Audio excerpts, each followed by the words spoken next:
Të dashur mes të emisionit Health Matters, sot mysafir në studio kemi të ftuar një kirurge plastike, e cila është shumë profesionale në punën e përditshme me pacient. Me ne doktoresha Sania Abazi. Faleminderit për mundësinë. Faleminderit edhe juve për ftesën. Fillimisht doktoresha Sania, të gjithë të ftuarit i pyes se pse kanë sjellë drejtimin e tyre, pse zgjodhët ju kirurgjinë plastike? Në fakt, unë jam regjistruar në fakultet mjekësisë për me marrë kirurgjinë plastike. Në ato kohë kur unë do isha me marrë kirurgjinë plastike, nuk ka qenë shumë e njoftën, do më thonë, treva tona, mirë po edhe vetë nuk e di, ndoshta për shkak se kom pa shumë emisione edhe jëm njoftu, unë edhe prindin e kam mjek, kështu që jem rrit me atë frymë, edhe kom dash në një formës e tjetrën, paka shumë, edhe artin pëlqen gjithashtu, edhe kom dash me ndërlidh të dyat, mjekësinë edhe artin, kështu që e kom zgjedh këtë profesion. E përmendën edhe prindin e juaj që i ka shërby, do me thonë, fushës mjekësisë dhe pacientëve çdo ditë. A ka qenë një udhërrëfys edhe sa ka qenë lehtë për ty me pas një shembull? Baba jam është anesteziologu i parë shqiptar në Prizren, themeluesi i anesteziologjisë në Prizren, edhe ka qenë edhe është idoli im, sepse ka shërby me nder edhe gjithmonë faqe bardhë. Kështu që edhe sa herë unë e kom dalë me ta në rrugë, kemi taku njerëzit, ka qenë një nder edhe privilegj me ecë krahasti, do më thonë me mënyrën qysh njerëzit e kam përshëndet edhe kam falenderu çdo ditë për punën që e ka bo. Kështu që kjo ka qenë një shtytje më e madhe që unë e kom zgjedhë mjekësinë.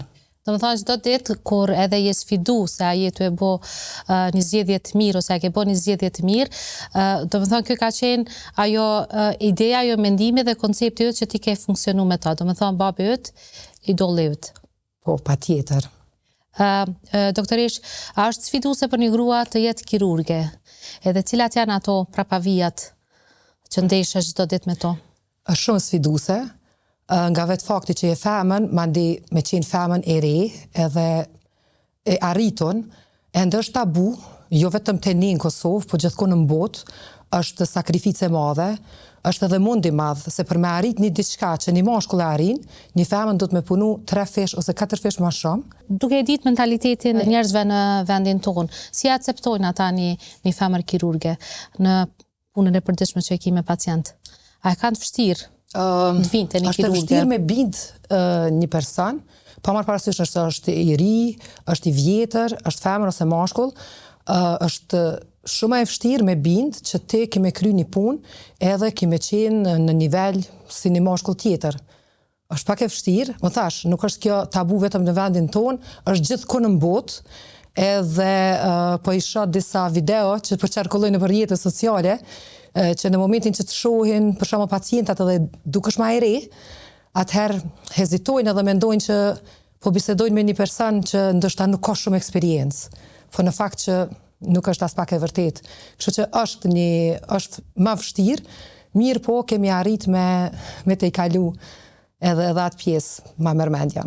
Ju si kirurge plastike dhe estetike, ju vazhdimisht shkoni në vende të ndryshme për trajnime profesionale. Sa ndihmojnë këta një gru, një kirurge në profesionin e vetë? Në fakt, nëse nuk shkon në për vende të ndryshme edhe sheh se si po progredon, si po updatetohet mjekësia, në gjitha fushat, unë besoj, vetëm kirurgjinë plastike, atëherë do të mbetesh i mangët edhe do të mbetesh me atë pjesën e vjetër të mjekësisë. Çdo ditë më shumë teknologjia, mjekësia po përparon, edhe nëse në disa metoda kanë qenë shumë adekuate, një kohë, një të ardhme, metodat po ndryshojnë, edhe ato metodat e vjetra po dalin që ndoshta nuk kanë qenë adekuate atë sa duhet, edhe po vazhdojmë me metodat të reja, të cilat po janë edhe më të përballueshme për pacientin, edhe më teta edhe për kirurgun, edhe do më thonë e letëson punën shumë. Nëse kthehemi në profesion, anaseron se ku dallon kirurgjia estetike edhe ajo rekonstruktive? Kirurgjia estetike është lemi e re, ndoshta këtë botën, me vite nuk mundë me ditë se sa daton, mirë po kjo ka ardhur si pasojë e traumave të ndryshme edhe lëndimeve të ndryshme pacientëve. Edhe për shkak me i rregullu ato, me i rekonstruhu ato defektet, pastaj ka ardhur në pa edhe kirurgjia estetike, e cila është bashkangjit, sepse kirurgu plastik, estetik dhe rekonstruktiv, është ai i cili e mirët me këtë punë, do më thonë, mirët me indet e buta edhe lëkurën.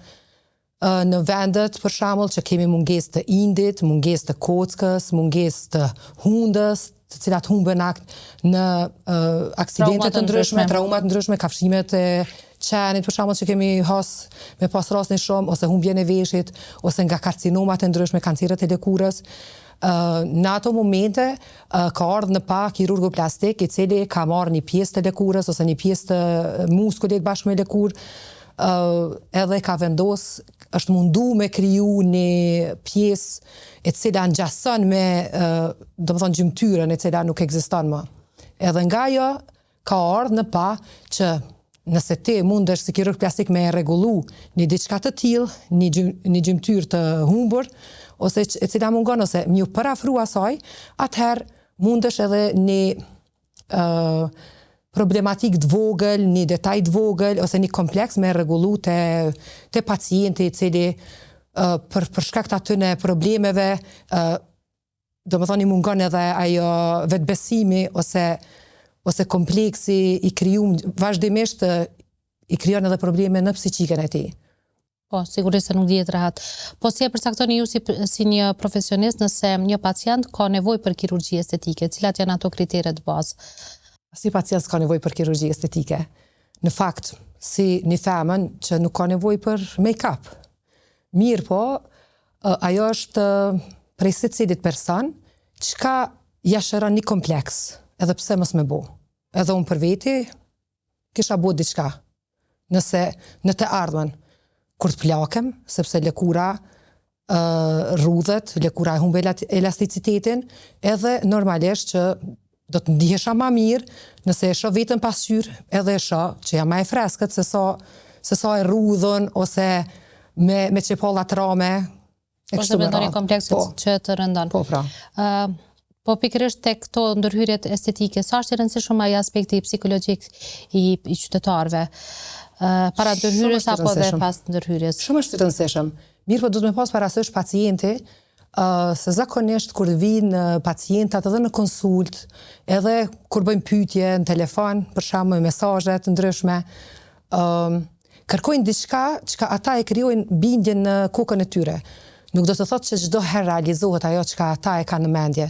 Për atë arsye është kirurgu plastik, profesionisti, i cili ja shpjegon në detaje se çka mundet me prit edhe çka mundet me qenë rezultati, domethënë cilin ai e pret, çka duhet ai me prit, edhe nëse nuk del ai rezultat që ai e pret, mos me u dëshpëru. Në këto situata që mundet me qenë edhe pak të palakmueshme për juve si profesionist, si reagoni? E vendosni estetikën varësisht kërkesave që ndoshta edhe nuk realizohen te pacientëve, apo si veproni ju si profesionist? Patjetër që mundohemi maksimalisht me i shpjegu se çdo herë pacienti kur vjen, gjaja e parë që ja shpjegojmë janë komplikimet, sepse çdo operacion i ka komplikimet e veta. Edhe patjetër që pacienti njoftohet me gjitha ato komplikime, do më thonë benefite që i merë, edhe ato të metat që mundet me sjell operacioni.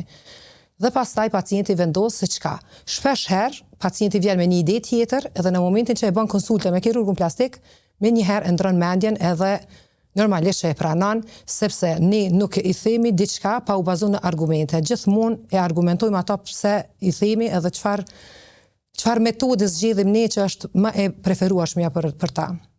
Përveç procedurave kirurgjike, ka ndonjë metodë jo kirurgjike që mund të aplikohet tek pacientët që kërkojnë intervenime estetike? Ku janë edhe botoksat, fillerat, PRP, ka metoda të ndryshme tani, aparatura të ndryshme, të cilat gjithmonë kirurgjia plastike po avancon, edhe dermatologjia në fakt. Ata zakonisht mirën ma shumë me këtë pjesë, dermatologjia, ne miremi ma shumë me pjesën invazive, pra me kirurgji, me operacione. Mirë po edhe ne normalisht që bojmë kombinime të operacioneve me aplikim të fillerit ose të dhjamit të vetë pacientit, ku bojmë liposuction edhe pastaj pjesën e dhjamit e vendosim në ato pjesë ku pacienti kërkon ose jo. Cilat janë ato kërkesat më të shpeshta të qytetarëve për këto ndërhyrje? Operacioni më i shpesht është rinoplastika, pra operacioni hundës, për shkak që na e kemi një formë të hundës pak më i gjithë Ballkani e ka një formë të hundës pak më karakteristike, e pastaj ajo është kërkesa më e madhe. Që do të flasim e pak më vonë. Le të themi një opinion që është duke u transmetu vazhdimisht në publik është që vendosja e botoksit e qetëson dhimbjen e migrenës. A ka të vërtet në Po, është e vërtet, për shkak se botoksi është një toksin e cila i paralizon muskujt. Edhe me këtë rast, në momentin që i paralizon muskujt, ajo nuk lejon që në momentin që je në stres, në momentin tash ka arsye të ndryshme çka e nxisin migrenën. Nuk po flasim edhe për atë pjesë, po unë pak a shumë po e preki për çka bëhet, domethënë edhe aplikimi i botoksit, dhe në momentin që ti i relakson muskujt, domethënë i bllokon muskujt, edhe nuk ka vazhdimisht presion edhe shtrëngim të muskulit në ato pjesë, atëherë normalisht që në këtë mënyrë migrena nuk është e mundur të arrihet.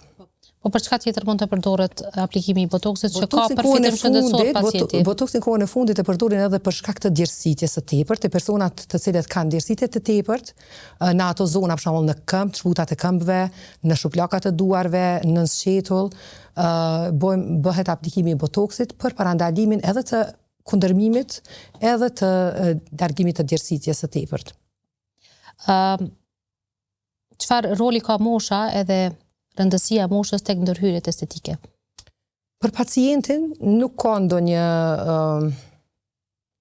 problematik, mirë po për ne është normalisht që personi më i ri në moshë e ka lëkurën më elastike, më kualitative, dhe për atë arsye për ne është më e lehtë qasja, çfarëdo operacioni që të ketë. Sepse kur është lëkura më kualitative, atëherë edhe operacioni nuk është më i vrazhtë edhe më i ashpër, po është më e thjeshtë për me u qas për ne. Edhe rezultati është shumë më i mirë se sa te një pacient për shembull që e ka një lëkurë të thatë, një lëkurë jo elastike. Mirë po, ka operacione të ndryshme të cilat për shembull facelift ose ngritja e vetullave ose neck lift, tërheqja e qafës, ato për shembull nuk mundemi me realizu në moshat e reja, dhe unë nuk i realizoj faktikisht te pacientat cilët kërkojnë facelift, po pavarësisht kërkesave të tyre, unë mundohem që çdo herë me qenë shumë transparente me pacientat, edhe në diçka që nuk ja bëj vetës, nuk ja bëj edhe pacientit, edhe nëse e kërkojnë shumë. Mundohem me ngulm që, domethënë, të qesin shëndetin e tyre para... Që shëndeti është para së gjithash.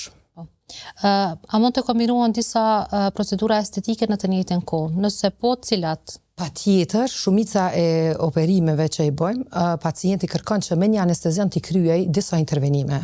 Varësisht çfarë, për shembull, në përgjithësi zvoglimi i gjoksave ose liftingu ose mami makeover që i thojnë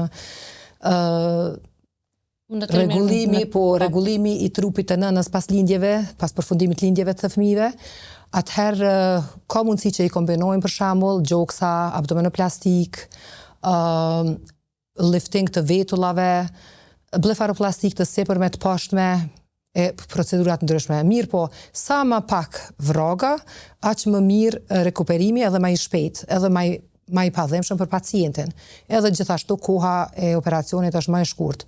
Mirë po, në përgjithësi pacientët kërkojnë që me një anestezian, me një akt me i përfundu edhe mos me u fut në operacion për shkak të analizave, ekzaminimeve të ndryshme.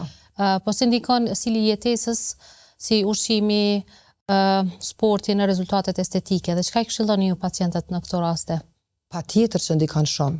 Nëse një person ushqet mirë, është i rehidrum, ushtron, atëherë edhe nëse lëkura lëshohet edhe kërkojnë intervenime estetike, po flas tani gjithmonë për intervenime invazive, kirurgjike, me operacion, atëherë edhe rikuperimi i tyre është shumë më i lehtë, më i shpejt, për shkak të sasisë vogël të dhjamit. Se gjithmonë problematikat më të mëdha në komplikimet e operacioneve vijnë për shkak të dhjamit. ato zakonisht krijojnë probleme, edhe plaga mbyllet me, për shembull të abdominoplastika zakonisht ndodh kjo, se nëse kemi sasi më të madhe të vjamit, atëherë plaga gjithmonë shkon më gjatë me u mbyll. Komplikimet gjithmonë janë më të mëdha. Nëse pacienti ka shumë sasi të vogël të vjamit, atëherë shërimi është shumë më i shpejtë. Doktoresh, çfarë, do të thonë, paragjykohet që gratë kanë më shumë kërkesa për ndërhyrje estetike, po çka kërkojnë meshkujt kohëve të fundit? Çfarë kërkese kanë ata? Apo ndoshta është ndrru ky trend? Me trendet e fundit edhe me publikimin e rrjetet sociale, tani është e barabartë, kërkesat e meshkujve dhe të femrave janë të barabarta, edhe janë gjitha të barabarta. Humbja e peshës, gjithashtu humbja e një peshe të madhe, lëshimi i lëkurës, lëkura e tepërt nëpër krah, këmb, bark, gjoksa, edhe të meshkujt edhe të femrat është i njëjti problem. Edhe të hundët, veshët, blefaroplastikat, tërheqja e vetullave. Në fakt, për meshkuj nuk bëhet tërheqja e vetullave si fox eye, për shembull si të femrat, mirë po bëhet një korrigjim i vogël që shumica e njerëzve të cilët nuk dojnë të përdorin botox, që me pas shpime disa herë gjatë vitit, atëherë e preferojnë me bo liftingun e vetullave për me ju largu rrudhat e syve. E dim që patologjitë në kirurgjinë plastike dhe estetike janë të shumta, po ne sot do të fokusohemi për estetikën, për të bukurën. Në fakt, ndalemi tek rinoplastika, që është shumë e shpesh. Ka është një rinoplastik edhe si aplikohet ajo?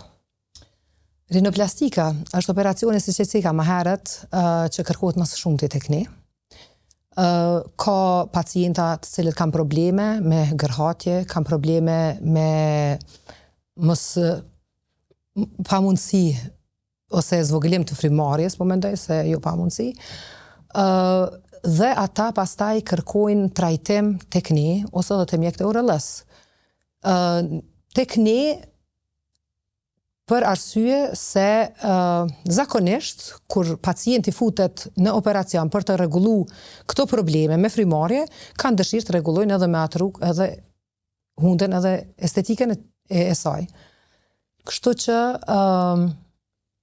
zakonisht e gjejnë opsionin për me ardhur te ne, edhe është një operacion që është për ne shumë i thjesht në fakt, kur shkon mirë normalisht, është i shpejt, edhe pacienti rikuperohet shumë shpejt. Për atë arsye edhe për ne është e këndshme. Po cilat janë, ose si vlerësohen ato raste kur rinoplastika vendoset për çështje funksionale e kur vendoset për estetik? Ka pacientë të cilët kërkojnë vetëm për çështje funksionale, zakonisht me atë pjesë mirët më shumë urrëllëja, otorinolaringologjia. Ata e bëjnë këtë, e bëjmë edhe ne patjetër, se në momentin që futemi në një rinoplastik, e korrigjojmë edhe ne gjitha problemet që ka pacienti. Mirë po, nëse pacienti vetëm kërkan që të rregullohet, zakonisht orientohet edhe te specialisti i urrëllës. I urrëllës, po. Kohëve të fundit pra është bërë trend ndërhyrja në hund, po më intereson ta di ju si profesionist si e bëni vlerësimin. Edhe çfarë ekzaminimesh u kërkoni pacientëve kur e zgjedhin një ndërhyrje të tillë? Vlerësimi, hunda është karakteristike dhe secili njeri dallon për shkak të hundës, syve, gojës edhe simetrisë në fytyrën e tyre. Edhe ajo e karakterizon një person. Ka raste që pacientat edhe nuk kërkojnë me korrigju, siç cekëm edhe më lart, që ata kërkojnë vetëm korrigjimin patologjik, do të thonë vetëm këto korrigjimet me probleme të frymarrjes, ndërsa nuk kërkojnë me ndru formën e hundës. Mirë, po ka dhe pacient të cilët gjithë sharmi i tyre varet nga ajo formë e hundës tyre. Kështu që ndonjëherë është mirë, thash që na ndëgjojnë pacientat edhe marrin mendimin ton profesional, sepse nuk është e thjeshtë. Edhe njerëzit zakonisht e kanë atë mendimin që në kokën e tyre kështu ka mu dok. Në momentin që nuk doken ashtu, dëshpërohen, mandej edhe ndihen edhe më keq se si janë ndi para kryerjes së intervenimit. Si shkojnë këto raste, edhe cilat janë ato komplikimet e mundshme apo rreziqet që mund... Çdo operacion ka komplikime. Komplikimet e rinoplastikës janë gjakderdhjet, pastaj ka mundësi që ka komplikime tjera, mbetet varësisht prej strukturave, mundet me qenë, nuk ka me qenë vrimat simetrike, ka me qenë pak maja, pak si e pjertë, ka të ndryshme, ka komplikime të ndryshme, mirë po këto janë pjesë e punës edhe nuk janë të pa evitueshme, kudo. Sado që mundohesh me bo maksimumin, do njëherë rrëshqet diçka dhe nuk asnjë njeri nuk është i pagabushëm në këtë aspekt, asnjë profesionist faktikisht, sepse askush nuk mundet me të garantu që nuk ka me pas komplikime ose nuk ka me pas defekte pas intervenimit. Pas intervenimit. Pacientët që bëjnë ndërhyrje të tilla, sa ju zgjat ajo koha e rikuperimit edhe çka munden me ju paraqit gradualisht gjatë kohës së rikuperimit? Zakonisht ka, sepse në operimin e hundës bëhet thyrja e kockave. Për atë arsye pacienti nxihet, ajet në sy, ajet edhe në fytyrë ndonjëherë, varësisht prej organizmit, varësisht prej lëkurës. Zakonisht pacientat që e kanë lëkurën më të hollë, ata gjithmonë nxihen më shumë, ajen më shumë edhe marrin pak më shumë kohë për me u shëru. Zakonisht këto hematomat largon deri në 21 ditë, domethënë është koha e largimit të tyre, kështu që i themi pacientit që mas 5 dite bëhet largimi tamponave edhe imobilizimi i gjipsit, edhe pas kësaj kohe pacienti mund të kthehet në përditshmëri, mirë po do të me pas kujdes, mos me vendos syze për 3 muaj, pastaj do të me pas kujdes kur flen, ose mos me lujt me fëmijë, mos me dëmtu hundën në këtë mënyrë. Cilat janë ato moshat që janë më të interesume për rinoplastik, edhe cila mosh kushtimisht nuk guxon të bëni rinoplastik? A është ndaluar? Nuk është ndaluar për rinoplastik, çdo mosh mundet me bëni rinoplastik, vetëm se rinoplastika, ne si kirurg plastik e realizojmë me anestezion të përgjithshëm çdo herë, me anestezion të përgjithshëm. Edhe për atë arsye normalisht pacienti nështrohet analizave laboratorike, rentgenit, konsultës me kardiologun, pulmologun, që me pasë si është gjendja e tij gjatë anestezionit. Kjo është e vetmja arsye se një pacient nuk mundet me u nështru, nëse vetëm nuk është gjendja e tij e përgjithshme, nuk ja lejon për me u nështru në operacion. Për ndryshe pacienti pa kurrë problemi, pa më parasysh moshës së tij, mundet edhe 100 vjet mi pas pacienti mundet lirisht me bëni ndërhyrje të tilla. Flasim pak edhe për mamoplastikën. Çka është një mamoplastik? Mamoplastika është një operacion shumë i kërkuar kohën e fundit, gjithashtu, sidomos te femrat të cilat kanë probleme me gjithmonë po flasim siç e ceka edhe më lart që plastika, kirurgjia plastike ka ardhur si pasojë e rregullimit të kualitetit të jetës. Prandaj çdo femër që ka një gjak shumë të madh edhe kërkon që i pengon gjatë jetës, gjatë aktiviteteve, gjatë punës, edhe i shkaktojnë probleme tjera shëndetësore, ato kërkojnë që për me reduktu këtë gjaks. Edhe kjo është ajo çka është një mamoplastik. Çka është një mamoplastik. A ka ndonjë dallim mes smadhimit, ngritjes apo zvoglimit të gjoksit? Sa i përket anës profesionale? Po, zakonisht zvoglimi dhe ngritja shkojnë bashkë, sepse një gjaks i madh është edhe i lëshum. E për atë arsye duhet të bëhet edhe ngritja. Ndërsa rritja bëhet me implante. Me implante të ndryshme të cilat ne i posedojmë këtu. Po, ju si profesionist, si e bëni klasifikimin edhe formën e implantit në gjoks? Cilat janë ato kriteret? Varësisht prej konstruktit të pacientës. Për shembull, nëse një pacient është shumë e dopt, edhe është e shkurt, ajo nuk mundet me vendosë një implant shumë të madh, sepse pastaj ajo nuk do duket simetrike dhe nuk do duket bukur për konstruktin e saj. Domethënë çdo herë shkojmë duke e bërë selektimin sipas konstruktit të pacientës normal, pastaj edhe me marrëveshje prej pacientës edhe mjekut, vendosim bashk, sepse dikush ka preferenca që me pas një numër më të madh, ose dikush tjetër ka preferenca me pas një numër më të vogël. varet edhe prej preferencës së pacientit.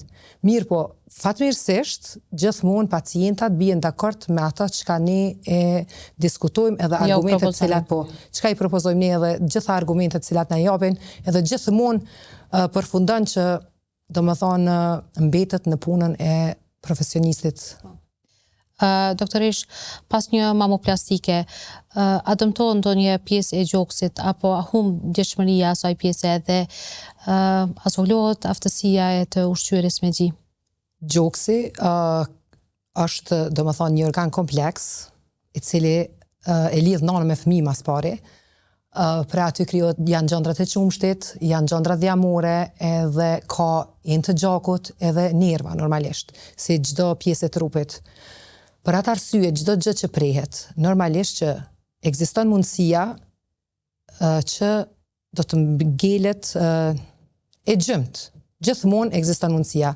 Mirë po fatmirësisht, për shkak të trajnimeve, për shkak të profesionalizmit, kemi shumë rezultate të mira, edhe shumë pacientat kënaqur. Kjo bëhet në momentin që i nështrohet pacienti intervenimit, zvoglimit në këtë rast, sepse për implante, aty nuk mund të bëhet ndonjë lëndim i madh, normalisht ka komplikime edhe në atë pjesë, mirë po, sa i përket zvoglimit, aty mund të priten, mund të dëmtohen edhe enë të gjakut, mund të dëmtohen edhe gjandrat e qumshtit, edhe për këtë arsye po, mund të gjymtohet edhe gjiri, edhe thitha e majës, domethënë maja e gjirit. Po kur e preferoni ju tek gratë që kanë kërkesat e tilla, kur e preferoni një mamoplastik? Zakonisht e preferojmë se gratë, domethënë i përfundojnë lindjet edhe pastaj ato dëshirojnë. Mirë, po ka dhe vajza të reja, që janë shumë të reja të pamartume, edhe të cilat kërkojnë për shkak të peshës së madhe, edhe domethënë refuzojnë çdo këshill, përderisa ajo e cenon edhe pjesën e ushqyerjes me gji në të ardhmen. Po si qëndrojmë me vetdijen e popullatës, domethënë a janë shëru këto komplekse edhe është në rritje ky interesim për mamoplastik?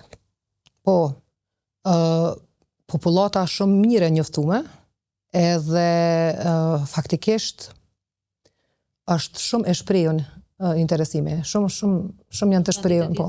Dita ditës vetëm po shtohet interesimi. Çfarë izatësie kanë implantet e gjoksit edhe kur mund të zëvendësohen apo?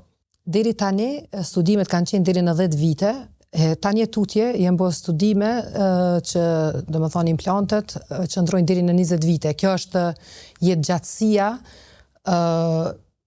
e fabrikës së implanteve. Mirë po, ka mundësi që implantet qëndrojnë edhe më gjatë se kjo kohë. Po varësisht nëse pacienti humb peshë ose shton peshë, edhe mandej lëvizin ato normalisht që duhet me pas edhe një cikël tjetër të intervenimit. Cilat munden me qenë disa prej komplikimeve që munden mi pas gratë pas mamoplastikës, edhe çka i këshilloni ju? Është infeksioni, është nekroza, është humbja e majës së gjirit, këto janë gjitha komplikime që janë. Këshilla nuk ka diçka specifike, mirë po vetëm se duhet me u nështru trajtimit kirurgjik edhe normalisht konsultës me kirurgun plastik vazhdimisht. A ka dallim në procedurë midis pacientëve pas humbjes së madhe në peshë apo pas shtatzanisë tek vendosja e këtyre? Patjetër. Nëse pacientja ka qenë shumë e plot edhe është dobësu, atëherë gjiri krijohet prej gjandrës yndyrore faktikisht, prej fetit.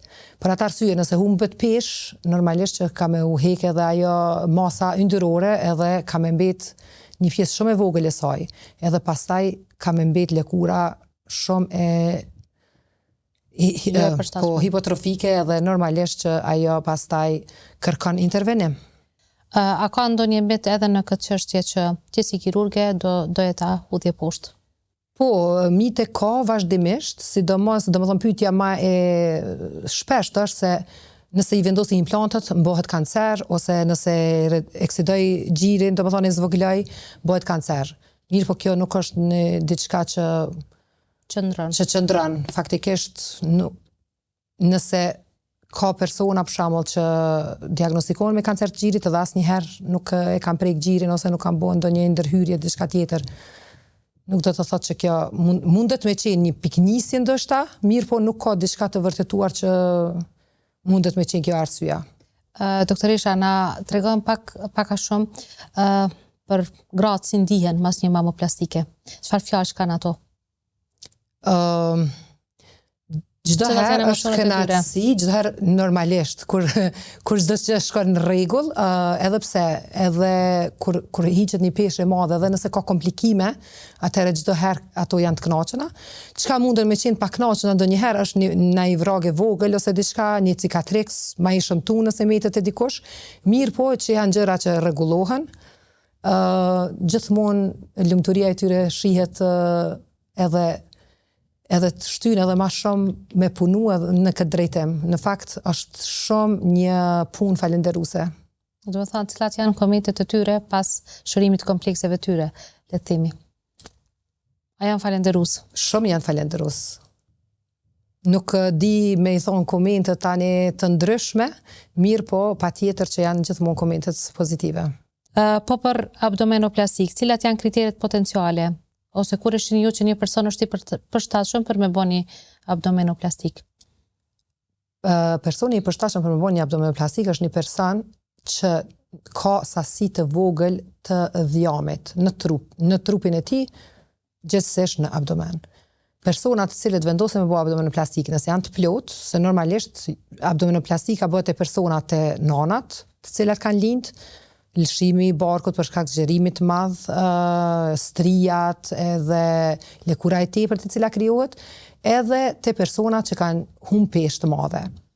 Sepse lëkura është zgjeruar edhe nuk kthehet për shkak të disa persona elasticiteti nuk është i ruajtur, edhe për atë arsye të disa persona patjetër e vetmja zgjidhje është eksidimi i lëkurës tepër përmes abdomenoplastikës. E normalisht kjo është ajo që edhe ne kërkojmë te pacienti. Kur pacienti vije edhe tregon që për një kohë të shkurt ka humbë peshë edhe dëshiron të performojë abdomenoplastik, atëherë informata jonë si mjek është që duhet ajo peshë të ruhet deri në 2 vjet. Nëse pacienti nuk lëviz në peshë deri në 2 vjet, ajo është pacient ideal për një abdomenoplastik normale. Mirë po tek ne kjo nuk është edhe shumë se aplikohet. Në fakt, ne operojmë pacientat cilët vetëm kërkojnë edhe jam kandidat potencial, edhe nëse kanë lëvizur peshë për një kohë të shkurt. Po çfarë ndodh me abdomenin? Çfarë ndryshimesh kanë muskujt abdominal gjatë kësaj ndërhyrjes së pas? Ne bëjmë edhe qepjen e muskujve, të cilët normalisht janë zgjeruar gjatë lindjes, po edhe te personat që veç kanë shtu peshë.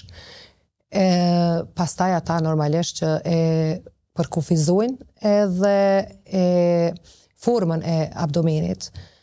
Patjetër, pa qepjen e muskujve, atëherë ajo abdomenoplastik nuk do të ishte idealja. Po çfarë duhet të kenë kujdes këta pacientë që i nështrojnë ndërhyrjet e tillë? Pacientat nuk do të pinë duhan, faktikisht për asnjë intervenim, 6 muaj minimumi para intervenimit, do të pacientit ta ndërprej duhanin, të mos përdor alkool, të mos përdor yndyra, të shoh një dietë, domethënë të shëndetshme, edhe pastaj normalisht edhe komplikimet do të jenë shumë më të vogla se sa. E përmendëm disa që edhe domethënë kërkesë më shpesh nga gratë pas lindjes. Po si shkon kjo?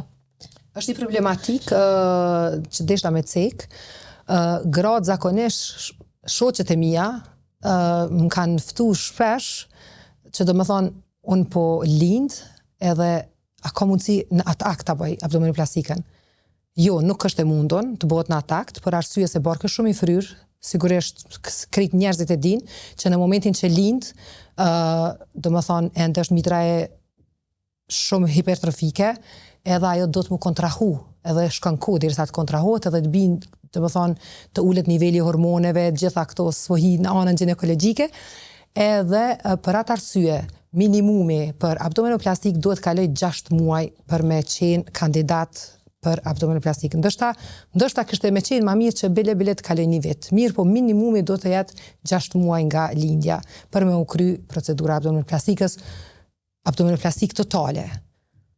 A mundet një gru shtatzan, do më thonë, pas lindjes me bo një abdominoplastik, e mandej a pengon diçka shtatzania apo lindja tjetër? Jo. Apo rikthehet gjendja si ka qenë edhe ma herët? Jo, absolutisht. E vetmja gjë që është më e vështirë për ne, për arsye se krijohen adezione, do më thonë ngjitje të lëkurës barkut, për arsye se është bo një herë ndarja, edhe po të dhe njerë për ndryshe nuk e pengon as pak një grua për të ngel shtatzan nëse veç një herë është bo abdominoplastik.